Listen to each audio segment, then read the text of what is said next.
So hello everyone, welcome back to my channel. This side Priya Saha and I would be very happy if you take a moment and subscribe my channel below. So बहुत time के बाद finally मैं ऐसे बैठ के literally तुम लोगों से बातें कर रही हूँ, काफ़ी ज़्यादा अच्छा लग रहा है मुझे. सो ये वीडियो का टॉपिक होने वाला है how I scored 10 SGPA in my final semester final year का प्रोजेक्ट में. तुम्हें ये वीडियो मैं इसलिए बना के बता रही हूँ ना, क्योंकि ये तुम लोगों के लिए काफ़ी ज़्यादा हेल्पफुल होने वाला है. अगर तुम लोग फाइनल सेमेस्टर में हो और या फिर जाने वाले हो, तो प्रोजेक्ट्स में ये सब चीज़ें अगर तुम अपने माइंड में रखोगे ना, तो आई थिंक तुम्हें काफ़ी ज़्यादा हेल्प मिलेगा. मुझे बताने वाला है सच कोई था नहीं, बट मैं चाहती हूँ कि तुम लोगों को ये चीज़ हेल्प हो और तुम लोग इससे सीखो. सो चलो इस वीडियो के अंदर मूव इन करते हैं. सो बेसिकली सबसे पहले मैं ये बताऊंगी कि 8 सेमेस्टर का प्रिपरेशन होता है तुम्हारे 6 और 7 सेमेस्टर से. सो तुम्हारे 5th सेमेस्टर से ही स्टार्ट हो जाता है एक्चुअल में अगर देखा जाए तो, क्योंकि तुम्हें प्रेजेंटेशन, सेमिनार और बहुत सारे चीज़ सब्जेक्ट्स के थ्रू प्रिपेयर किया जाता है कि तुम फाइनल सेमेस्टर में इतना तैयार हो जाओ कि तुम अपना प्रेजेंटेशन दे सको, अपने प्रोजेक्ट्स बना सको और टीम वर्क में काम कर सको. सो तुम्हारा बेसिक प्रिंसिपल समझो कि ये चीज़ क्यों होता है, क्यों तुम्हें प्रोजेक्ट डाला जा रहा है, प्रोजेक्ट ही क्यों है. बाकी सारे सेमेस्टर में तो तुम्हें एग्ज़ाम देना पड़ता है, राइट, बट 8 सेमेस्टर में तुम्हें प्रोजेक्ट ही क्यों बनाना पड़ता है, क्योंकि तुम्हें कंपनी रेडी करवाते हैं ताकि तुम कहीं भी चाहो तो तुम काम कर सको. बिकॉज तुमने इंजीनियरिंग करी है तो तुमने कहीं और जाके काम करना है, तो तुम्हें टीम वर्क तो बहुत ज़्यादा इंपॉर्टेंट है, वो आना ही चाहिए. तो इसी कारण से टीम वर्क के लिए तुम्हें रेडी किया जाता है. सेकेंड पॉइंट अगर हम लोग देखें तो तुम्हें टेक्निकली स्किल्ड होना चाहिए, स्किल तुम्हें सीखना पड़ेगा. और थर्ड पॉइंट देखें तो तुम्हें कम्युनिकेशन वाइज बहुत ज़्यादा स्ट्रॉन्ग बनाना पड़ता है ताकि तुम अच्छा नंबर लेके आ सको कम्युनिकेशन वाइज भी. क्यों? क्योंकि तुम्हारा कम्युनिकेशन बहुत इंपॉर्टेंट हो जाता है, क्योंकि आगे तुम जाओगे तो तुम्हें कम्युनिकेशन ही सब कुछ है. तुम्हें कन्वे करना पड़ेगा, अपने पॉइंट्स रखने पड़ेंगे, अपने आइडियाज़ शेयर करने के लिए, सब चीज़ के लिए सबसे इंपॉर्टेंट होता है कम्युनिकेशन. सो अभी बात करते हैं, सबसे पहले हम लोग बात करेंगे कि कॉलेज में कैसे कैसे तुम स्कोर कर सकते हो और क्या क्या चीज़ तुम्हें ध्यान रखना है. देखो, मैं अगर बोलूँ तो कॉलेज ईयर्स में मैं बहुत ज़्यादा ऐसा पढ़ती नहीं थी कि मैं 24 घंटे पढ़ती नहीं रहती थी, ठीक है. लेकिन स्टार्टिंग में मैंने बहुत ज़्यादा ध्यान दिया था अपने करिकुलर एक्टिविटीज़ में, और उन सब चीज़ों के कारण मेरा मार्क्स थोड़ा इफेक्ट हो गया था. उसके बाद मुझे आया कि नहीं मुझे थोड़ा ध्यान देना चाहिए, तो उसके बाद से मैंने फिर से बाउंस बैक किया था और बहुत अच्छा, मैं अच्छी स्टूडेंट रही थी. सो ऐसा इसका ये मतलब नहीं है कि तुम्हें 24 घंटे बुक लेके पढ़ने या फिर 12 घंटे 15 घंटे, ऐसा कुछ नहीं है. तुम जितना भी करो बस कंसिस्टेंटली करो. और मेरे साथ ऐसा था कि जैसे मेरा एग्ज़ाम प्रेशर आता था ना, तुम लोगों के साथ ऐसा नहीं होता होगा, आई नो, बहुत किसी के साथ ऐसा नहीं होता कि एग्ज़ाम का प्रेशर है और तुम पढ़ नहीं पा रहे हो. मेरा था कि मैं पहले से प्रिपेयर करके रखती थी थोड़ा, ताकि मैं एग्ज़ाम के टाइम पे ज़्यादा प्रेशर ना लूँ. तो मेरा ये फंडा था. तुम्हारे लिए जो एक्यूरेटली तुम्हें फिट बैठे तुम्हें वो करना चाहिए. अगर तुम्हें लगता है कि एग्ज़ाम के टाइम तुम प्रेशर लेके काफ़ी ज़्यादा पढ़ाई कर सकते हो तो गो फॉर इट गाइज एंड करो. बट मेरा सजेशन ये रहेगा कि सेमेस्टर के फर्स्ट में थोड़ा थोड़ा पढ़ाई कर लेना, ताकि तुम्हें वो प्रेशर फील मतलब उतना ज़्यादा ना हो कि तुम्हें कुछ भी नहीं आता. सब्जेक्ट का थोड़ा नॉलेज होना चाहिए कि क्या कर रहे हो. बट अगर अभी बात करते हैं कि प्रोजेक्ट वाइज कैसे नंबर लाते हैं, क्योंकि मैं अभी बेसिक मेरा फोकस रहेगा कि तुम फाइनल सेमेस्टर के अंदर कैसे लाओगे. तो सबसे पहली बात तो तुम्हें बेस क्रिएट करना है अपने 6-7 सेमेस्टर से ही, कि तुम एक अच्छे स्टूडेंट हो. टीचर्स के आंखों में अच्छा बने रहना है, मतलब तुम्हें दिखाना है कि तुम अच्छा मेहनत कर सकते हो, तुम्हारे अंदर प्रोडक्टिविटी है और तुम डेली पढ़ाई करते हो थोड़ा थोड़ा भी, ठीक है. और ये चीज़ करने के लिए क्या करना होगा, पहली बात तो तुम्हें फैकल्टीज़ के कनेक्शन में रहना पड़ेगा और उनसे डाउट्स पूछने हैं. कुछ भी तुम्हें लगता है कि क्या प्रॉब्लम कुछ आ रहा है तुम्हें प्रॉब्लम, तो तुम डाउट्स भी पूछोगे with your faculties, connected towards your faculties.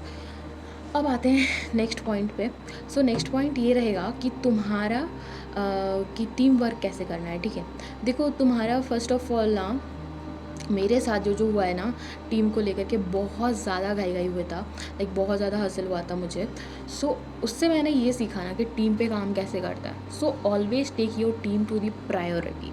Individually तुम्हें इसके लिए भी पॉइंट मिलते हैं कि तुमने टीम वर्क में काम किया है. देखो, अगर सब काम नहीं कर रहे हैं ना, it will be a burden to one person, ठीक है.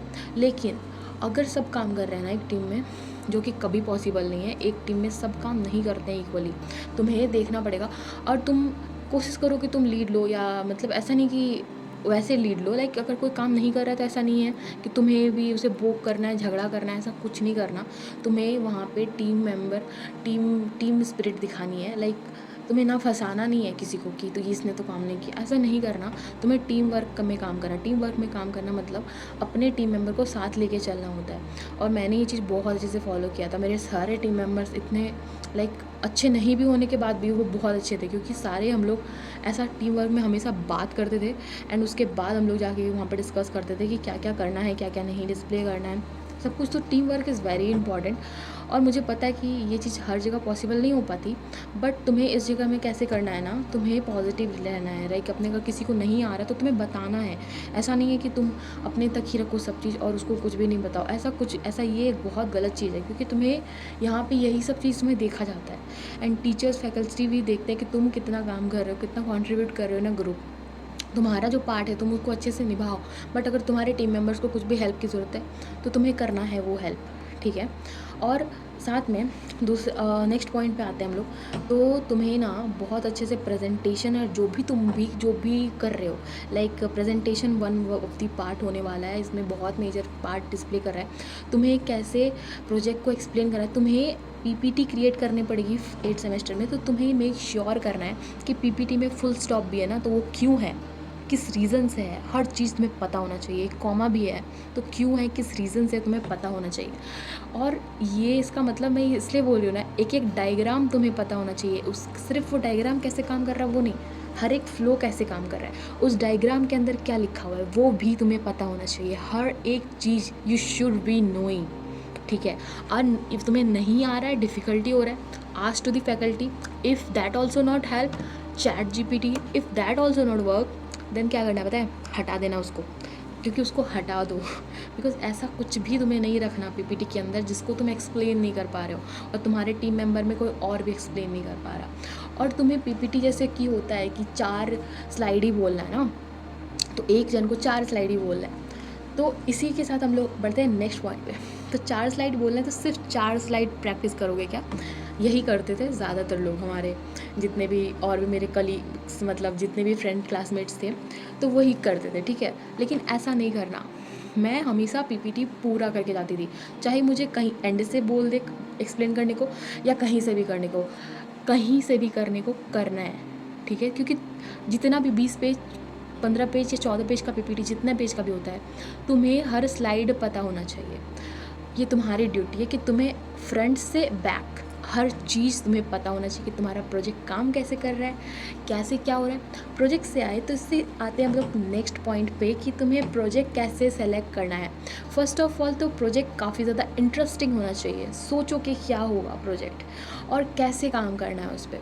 तो हमारा प्रोजेक्ट एज सच एग्जाम्पल तुम्हें दूँ मैं, एज अ तुम्हारी सिस्टर, बड़ी बहन होने के नाते अगर मैं बोलूँ, तो मेरा प्रोजेक्ट था डीप फेक वीडियो डिटेक्शन, जिसमें कि हम लोगों को ये डीप फेक के ऊपर काम करना था। जैसे रियल और फेक वीडियो के ऊपर में डिफ्रेंशिएट करना according to the saturation, light exposure, जितना भी फ्रेम के अंदर जितना भी जैसे अभी तुम मेरे वीडियो को देख रहे हो राइट, तो यहाँ पे जैसे मैं हिल रही हूँ ना तो पीछे से फिर सैचुरेशन भी चेंज हो रहा है थोड़ा, मेरा आई ब्लिंक जो भी है, इन सब चीज़ों से डिटेक्ट कर सकते हैं कि वो वीडियो रियल है या फेक है।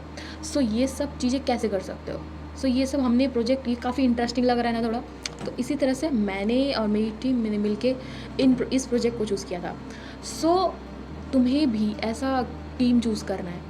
प्लीज़, एक गलती जो मैं सोचती थी ना, ये मेरी फैकल्टी ने मेरे को हेल्प किया था कि तुम्हें ना 10 आउट ऑफ 10 ग्रुप के अंदर जाने की ज़रूरत नहीं है, बिल्कुल नहीं जाने की ज़रूरत है। एवरेज टीम के अंदर भी तुम अच्छा खासा नंबर ला सकते हो, और मैंने लाया भी है, उसी के बारे में वीडियो बना रही हूँ राइट।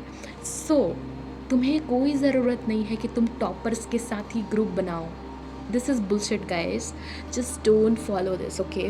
क्योंकि टॉपर्स तो होंगे 4-5, और मैं बता रही हूँ ना, टॉपर्स के ग्रुप में जाके भी ना तुम्हें ऐसा नहीं है कि तुम 10 जीपीए ही ले आओगे, ठीक है।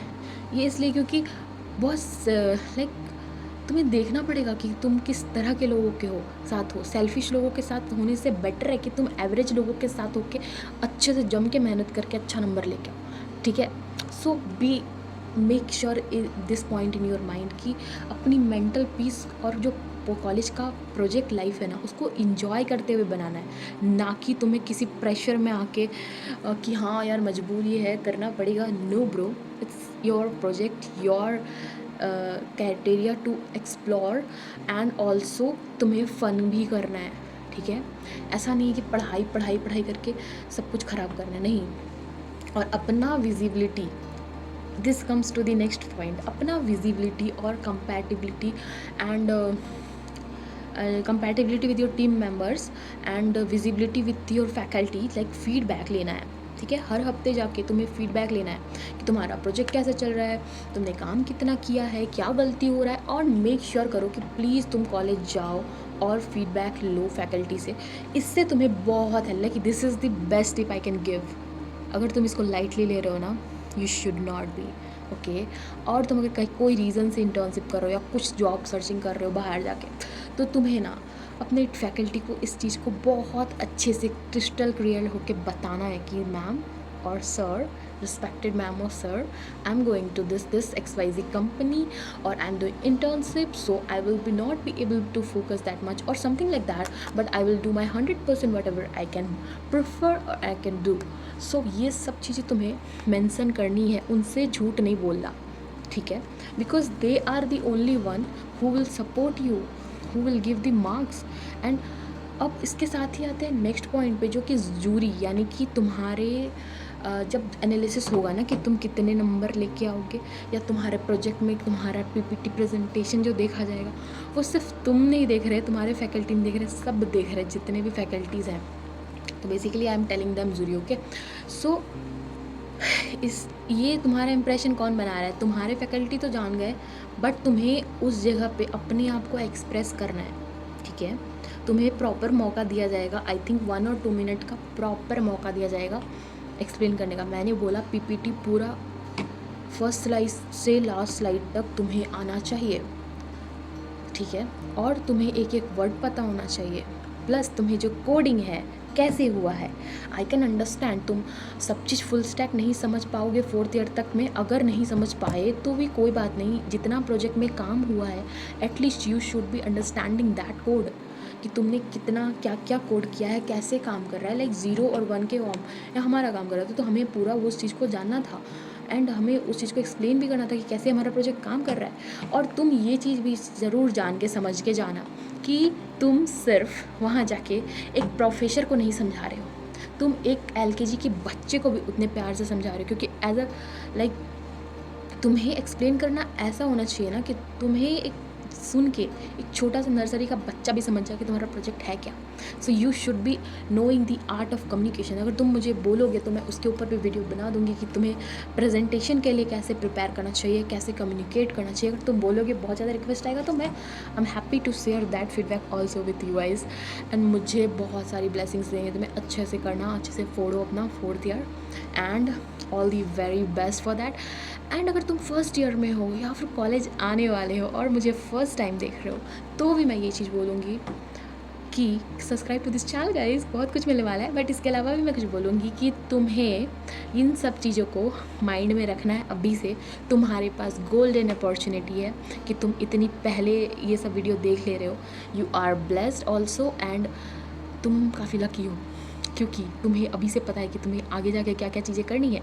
तो तुम अभी से ये चीज़ पॉइंट माइंड में रखो, अपने कम्युनिकेशन पे काम करो काफ़ी ज़्यादा, ठीक है। और फर्स्ट ईयर में जाना ज़रूरी है, क्लास पूछते हो, अरे जाना ज़रूरी है नहीं है ये तुम पे डिपेंड करता है, ठीक है।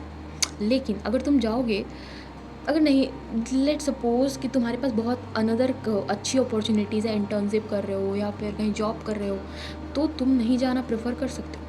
बट अगर तुम नहीं कर रहे हो एंड कुछ भी नहीं कर रहे हो, उससे बेटर है तुम कॉलेज जाओ। This is a simple answer I can give. और मैंने क्लास किया था, वो मेरी मर्जी थी, क्योंकि मेरे पास कुछ और नहीं था करने को। लाइक मेरे पास इंटर्नशिप नहीं थे उस टाइम, मैं करती थी सब ऑनलाइन करती थी, और वो मेरा रात में हो जाता था। तो मुझे ऐसा ज़रूरत नहीं पड़ता था कि क्लास में मिस करके मैं इंटर्नशिप के लिए मतलब जाऊँ, मेरी ज़रूरत नहीं थी, मेरी रात में हो जाती थी, तो मैं जाती थी class. So it's depend upon you, if your time classes, तो तुम स्किप भी कर सकते हो। You can be very crystal clear with your faculty, तुम बता सकते हो उनको। इन सब के लिए फैकल्टी बहुत खुश होते हैं। मेरे फैकल्टीज़ तो बहुत ज़्यादा खुश होते हैं अगर कोई इंटर्नशिप कर रहा है, कुछ कर रहा है, तो उसके लिए तो कभी भी उन्होंने कभी भी हमें नहीं रोका। So go for it guys. And इसी के साथ I think all the very best to you. And मैं एक और चीज़ बोलूँगी, इससे सबसे और भी एक चीज़ बहुत हेल्प करती थी मुझे, मैनिफेस्टेशन। यस, मैं मैनिफेस्ट करती थी 10 SGPA in final year. At least मैं 4th ईयर के अंदर मैं ये लेके आऊँ कि 10 GPA में लेके आऊँ, ऐसे करके मैनिफेस्ट करती थी मैं हमेशा। और ये चीज़ होता है पॉसिबल, लाइक यूनिवर्स सुनता है। सो ये सब चीज़ों के बारे में ज़्यादा नहीं बोलूँगी, but you should be also knowing this things कि पॉजिटिव माइंडसेट रखोगे, अपना कर्मा सही रखोगे, और साथ में तुम किसी का बुरा नहीं कर रहे हो ना, सही होगा, ठीक है। तो काम अच्छे से करो, टीम वर्क में करो, and that's it. That is for this video guys. अब बहुत अच्छा लग रहा है मुझे तुम लोग से बात करके। एंड नेक्स्ट वीडियो होने वाला है Q&A वीडियो। सो तुम लोगों की काफ़ी ज़्यादा क्वेरीज हैं, मैं उनको सॉल्व करूँगी एक दिन ऐसे ही बैठ के। So thank you so much for watching. Please comments में प्यारे प्यारे क्वेश्चंस करो। मैं क्योंकि Q&A वीडियो बना रही हूँ, तो मैं चाहूँगी कि ऑलरेडी क्वेश्चंस हो चुके हैं बहुत सारे, बट तुम चाहते हो कि मैं तुम्हारे क्वेश्चंस का भी आंसर दूँ, तो feel free to communicate with me, okay. कुछ भी क्वेश्चन हो, कुछ भी डाउट हो, मैं तुम्हारी इतनी हेल्प कर रही हूँ, राइट। तो तुम्हें लगता है मैं आंसर नहीं दूंगी, ऑफकोर्स दूंगी, बट बहुत लोग बोलते हैं कि तुम कमेंट में आंसर क्यों नहीं कर। कमेंट में आंसर देना जिसका पॉसिबल होता है मैं देती हूँ, बट जिसका पॉसिबल नहीं होता है मैं नहीं दे पाती हूँ, ठीक है। और काफ़ी सारे रिपीटिव क्वेश्चन होते हैं, एक ही क्वेश्चन के बार बार क्वेश्चन पूछते, तो मैं चाहती हूँ उसको अच्छे से एक्सप्लेन करो, ताकि तुम्हारा जो भी डाउट है ना सब एकदम क्रिस्टल क्लियर हो जाए। तो इसी कारण से अगर तुम्हें कोई भी डाउट है, कुछ भी है, तो तुम कमेंट में पूछो। नेक्स्ट वीडियो होने वाला है Q&A, एंड मैं तुम्हारे कमेंट्स को पिक करूँगी और उसके आंसर और रिप्लाई भी दूँगी। So thanks for watching, lots of love, bye bye, see you again in the next video, bye.